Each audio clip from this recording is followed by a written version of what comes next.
channel where we question everything. My name is Dieter Vromatsky, and today I'm going to talk about military affairs, especially the Slovenian T55 tanks that are promised to be delivered to Ukraine.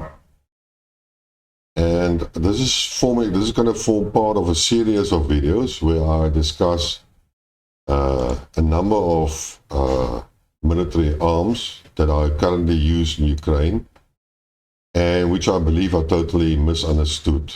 So what I would like to do is to clarify some of the misconceptions. Now, today I'm going to focus on the T55 tank versus the T62 tank.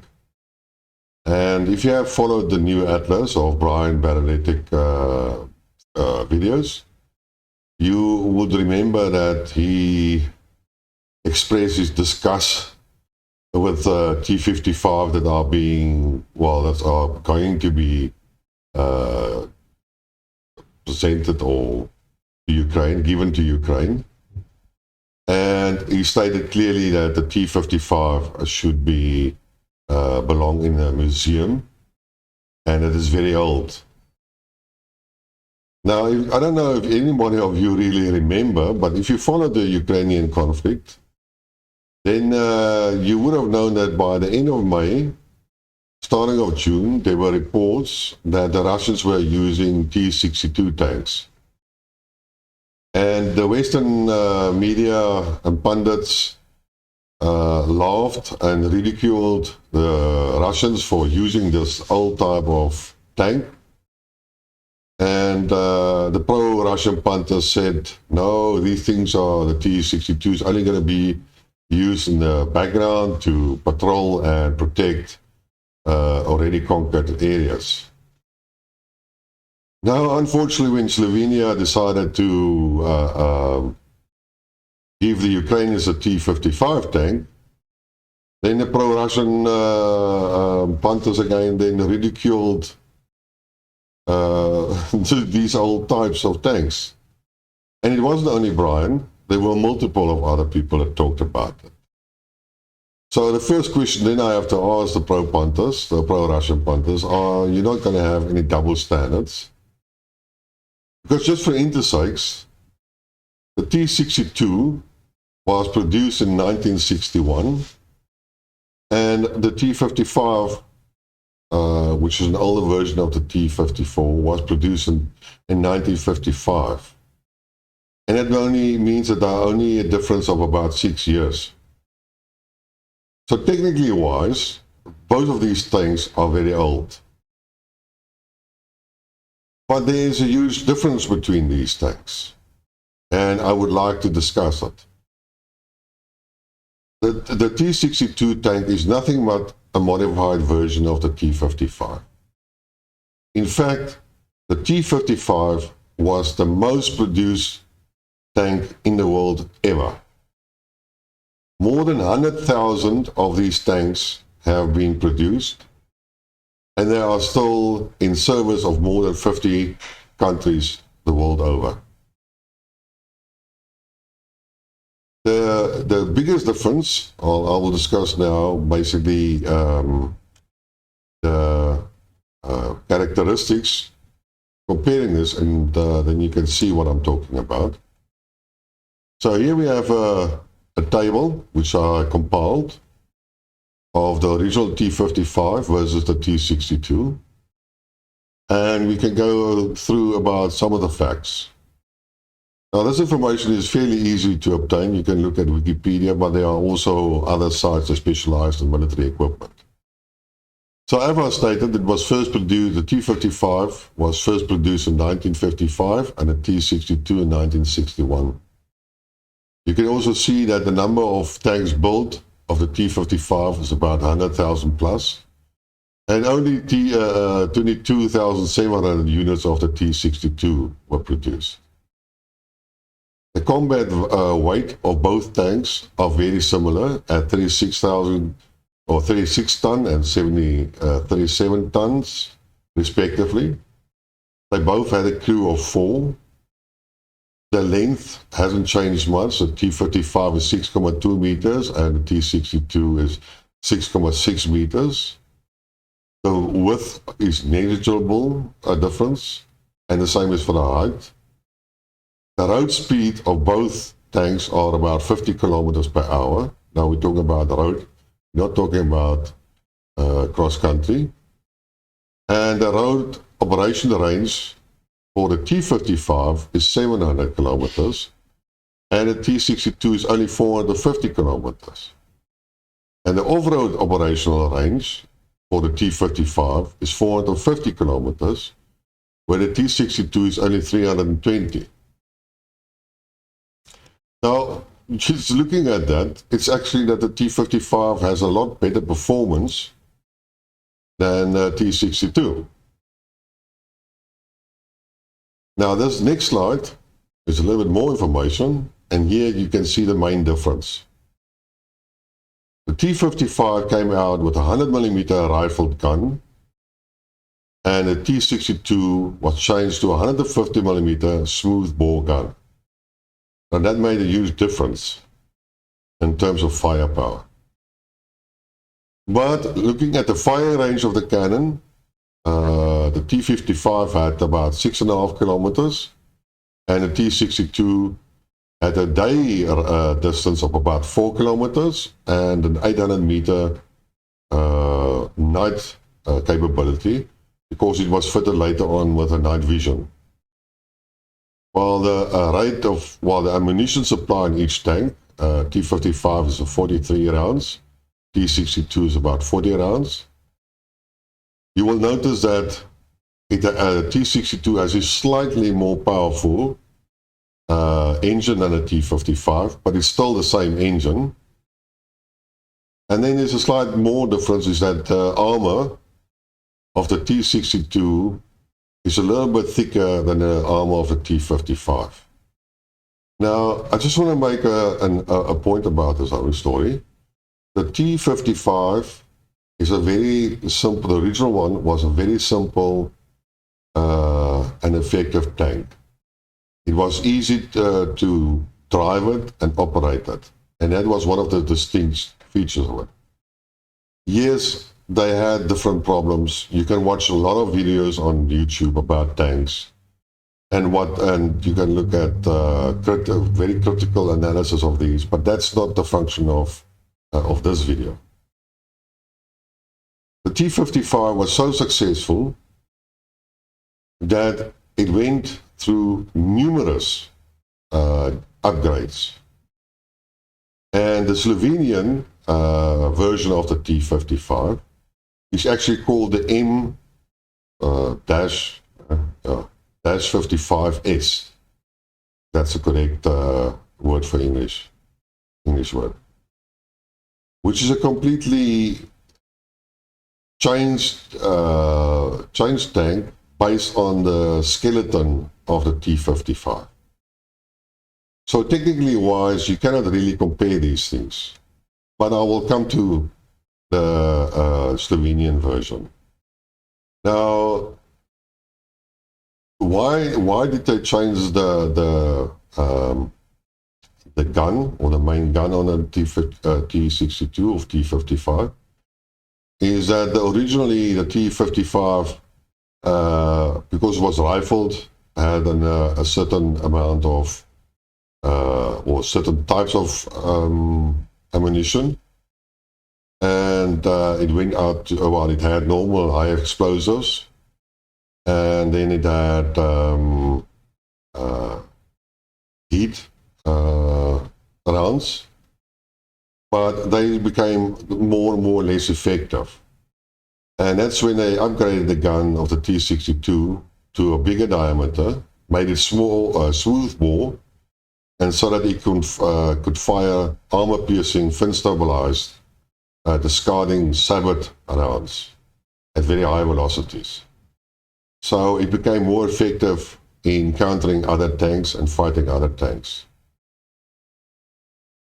Again, if you look at the original capabilities of the T55, which is also incorporated in the T62, is that this tank could withstand a 2 to 15 kiloton nuclear explosion at a distance of 300 meters, and the crew could survive in 700 meters. And this actually led to making some of the Russian tanks nuclear protective or capable of handling nuclear. So for me, this is quite an achievement. The other feature of the T55 is that it is a small tank compared to other tanks, and therefore it provides a smaller target for any of its opponents to hit. Now, I don't know if anybody of the viewers have ever shot a rifle, and if you looked at the rifle over a normal sight, you can see there's a limitation on seeing the target and lining up and to know where to shoot. If you have ever used a scope, yes, it brings the picture nearer, but at the end of the day, the movement of the gun, the slight movement as it goes, it's not stable. And the further you zoom in, the more not enhanced, not increased. Well, increases this movement. So I am not a tank specialist, and I was wondering how one tank can shoot another tank at a 4-kilometer distance. How do they sight it? Because firstly, the tank is not a stationary object. Yes, it can stand still, but there's still a little bit of movement. And if you zoom in with a type of magnifying system like a binoculars or a scope or a digital system, then it's very difficult to really target a tank at that distance. Or I should imagine that it should be. So I think tanks are much more effective on smaller distances. Maybe effective like 800 meters or a kilometer. That's, when I was in the army, our shooting range was about 500 meters, and I can tell you 500 meters is a long, long distance. When we did our shooting exercises, we were standing up to 50 meters, kneeling up to 100 meters, and lying down on 100 meters and 300 meters. And even that is fairly difficult to hit. And our targets usually is a traditional soldier. So in order to score a point, you had to hit the target, which is the size of a human being. So it's not like a round target, like on a competitive or competition type of shooting range. So shooting another tank from your tank is not an easy task. I don't believe so. It's actually very difficult to hit another target, especially at distance, unless the target is stationary and you are stationary. And even if you look at the effectiveness of a soldier in battle, he fires a lot of shots, but the percentage of shots that might hit an enemy is also very low. So one can argue about capabilities of tanks versus tanks versus tanks versus tanks, but all these things are just theoretically exercises. There's a huge difference in practical applications or practical situations. So as you can see, the Russians have used old tanks, and everybody laughed about on the one side, and everybody made excuses on the other side. And now that there's the older tanks of the other side is being produced, and this guy is ridiculing. And well, I don't hear much about the Western side.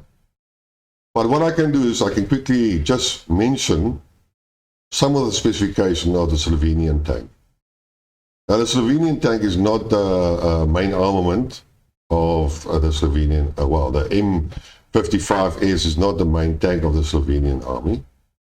which is actually the M84. And these M55Ss were in storage, and they were not used, so we could assume that they were more like a backup system or a reserve. But as I've stated, the T55 was heavily modified by various countries over numerous years. And what made the M55S, the Slovenian version, is that it was fitted with a stabilized British-made L7 105mm main gun, by the way, not that much bigger than the original 100. But it was one of the most successful guns of all time. And the British gun is compatible with a wide range of modern ammunition, including the armor-piercing sabot rounds that can penetrate armor of a typical modernish 72 tank. So make no mistake, Brian, this modified old ancient antique tank can take out a T72.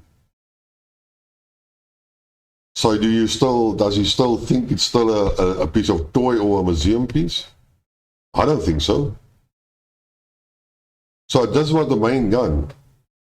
But a lot of electronics was built into the tank. It was a new fire control computer that allowed the M55S to shoot while it was moving. The original T55 had to stop and then fire. But this one could actually fire on the move, which is a huge improvement. And we all talked about the T55 had a crew of 4 about. Well, the modified M55 also has a crew of 4. But there's a slight change, and that is that originally the T55, only the gunner could fire the gun.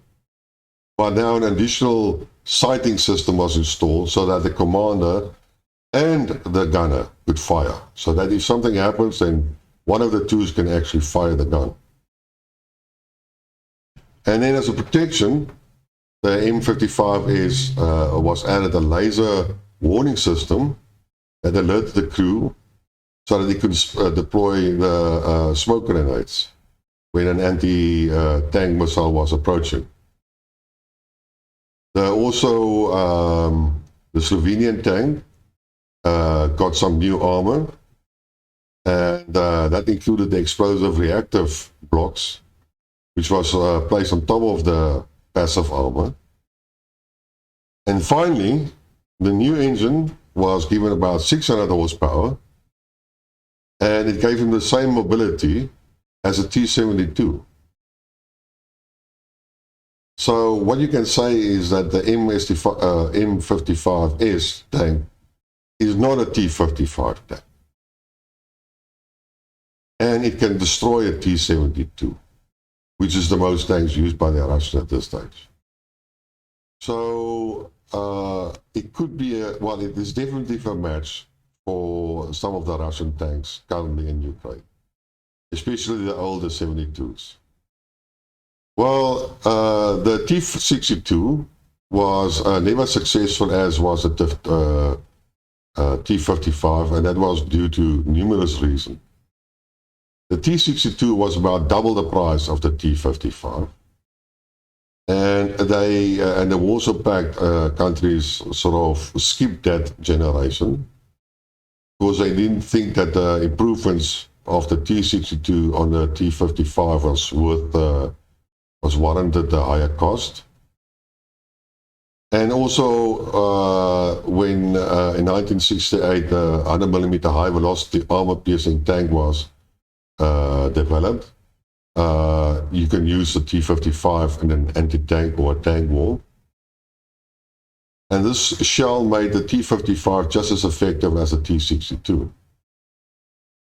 And so the question is, why should I pay double the price for a gun on a 62 that is bigger, but has the same effectiveness than the original 100mm tank gun on 55? Now, just for insight, it was estimated that the Russians took out about 600 of these T62 tanks out of storage. And if I actually, well, in some of my, one of my previous videos, I asked what would the function be of a T55? Without discussing the superiority and the upgrades and all that goes with it. Well, I would have used it as a mobile artillery piece. And that is precisely what the Russians did with the T62. It provided artillery support, and it provided long-range firepower. I wouldn't say it's a howitzer, but it can shoot a large distance, and it can shoot high explosive rounds, or it can destroy bunkers. And now I'm getting to the slightly off-topic section. So the T62 was actually followed up by the T64, which was developed in, well, there's no specific date, but it was developed between 1963 and 1967. So it wasn't that much soon after the 62 was made public. This was a very expensive tank. It had composite armor, and at the end of the day, it became the predecessor of the T80. At the same time, more or less, the T72 was developed, and because of which was a lot cheaper and better in certain aspects as the T64, and therefore the T64 never came off in its own right. Now, just for interest sakes, the Ukrainian army inherited about 2,100 of these T64s when the USSR collapsed. And it also inherited about 1,000 T72s and about 300 T80s. And as well as 3,000 older T55 and T62 tanks. Now that is what it was inherited. Ukraine did export a number of their T72s, and so I don't think they have many T72s left, but they do have some T55s. And the funny thing is that the upgrades, or the factories that did the upgrades on the T55 were mainly in Ukraine. And therefore, the Ukrainian army, before the SMO, had a lot of, had about 800 upgrades of the T64 and upgrades of some T55. Now, how many of these tanks are destroyed? That is a big question. We have been talking about, well, the narrative is constantly going, and I'd first start with the first side. The Western media is constantly saying from the start the Russians are running out of missiles. They're running out of ammo, and every moment the Russian advance will stop. And then the pro-Russians or the Russian army just fires a new couple of missiles and then show them that the stocks are not low or depleted. And then a month later, the Western media goes on, and there we go again. And even with the last missile attack after the Kerch Bridge sabotage, Russia fired again a couple of hundreds of these missiles, precision missiles. So it seems to me that the Western narrative about the depletion of the Russian missile stocks and artillery rounds and et cetera, is running low. It's all a nonsense story. But now on the flip side, and I've pointed it down, and I'm here now referring to the Ministry of Russian Ministry of Defense daily reports. And if you read it, if I have discussed it, it's like a check card or check report. You just fill in the numbers and daily numbers, and that's Bob's your uncle. And then the bottom line is usually it says how many aircraft have been destroyed, how many artillery pieces and mortars and et cetera, have to be destroyed. But as I have pointed out, according to the Russians, they have already destroyed all of the tanks in Ukraine, double the amount of fixed aircraft that the Ukrainians have. And because I don't know the other numbers, I can't really comment on that. So these numbers sound a little bit fishy. But what makes the matter even worse is that when we hear about the daily attacks of the Ukrainians on the Russian front, which we have been witnessing for the last 2 or 3 weeks, then it is reported that so many Ukrainian tanks have been destroyed, and so many APCs, and so on and so forth, which means that the Ukrainians still have tanks. And they still attack with it. So now from the pro-Russian punters, as was done previously by the Western media, the pro-Russian punters say, oh, the Ukrainians are losing so much equipment. They are running out of armor. They are running out of artillery. They are running out of, same narrative, just switch side. But the evidence on the ground is just different. You see there are still more tanks. Nobody talks what type of tanks there are. So we cannot determine really or any numbers. So it's all fictional. The facts on the ground do not correspond with the narrative. And that's why I'm constantly referring to why I disagree with Alexandra and Alex and Brian and so forth. There are a lot of other Russian punters that I highly respect. 99% I have no question for them. But unfortunately, these three guys, they are sometimes also losing the narrative.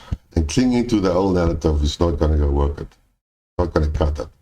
Things are changing. So let's see what the Slovenian tanks will do. They are not going to be sitting ducks. They are competitive tanks, and they're not museum pieces.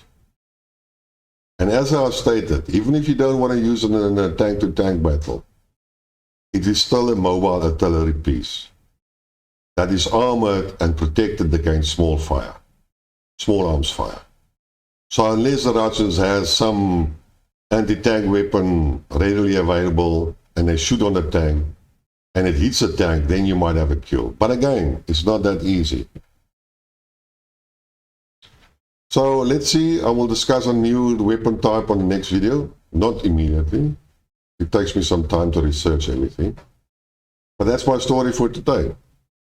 If you want to hear more about the other weapon systems, subscribe to the channel and be notified. If you like what you heard, press the like button.